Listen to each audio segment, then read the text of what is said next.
అద్వైత సిద్ధాంతంలో శంకర భగవత్పాదుల వారు పంచాయతన విధానాన్ని ప్రతిపాదన చేశారు. ఒక్కొక్క దిక్కులో ఒక్కొక్క దేవాలయం నిర్మాణం చేస్తూ ఉన్నాం మనం. అందులో అంతర్భాగంగా ఈ ఆగ్నేయంలో నిర్మించేటువంటి దేవాలయము ద్వాదశాదిత్య దేవాలయం. మనం అనుకుంటున్నాం సూర్యుడు ఒక్కడు అని, కానీ వేదం ప్రమాణం ద్వాదశాదిత్యం నమోస్తుతే, 12 మంది ఆదిత్యులు ఉన్నారని.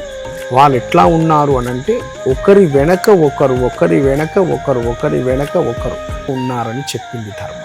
ఈ 12 మంది యొక్క తేజస్సే సూర్యుని యొక్క తేజస్సు అని మనకు అరుణం వర్ణించింది. ద్వాదశాదిత్యం నమోస్తుతే అని చెప్తాం. 12 మాసములు మనకు, ఒక్కొక్క మాసానికి ఒక్కొక్క సూర్యుడు అధిపతి. అట్లా 12 సూర్యుల దేవీ దేవతల విగ్రహాల చేత ద్వాదశాదిత్య దేవాలయాన్ని మన విద్యాపీఠం రూపొందిస్తుంది.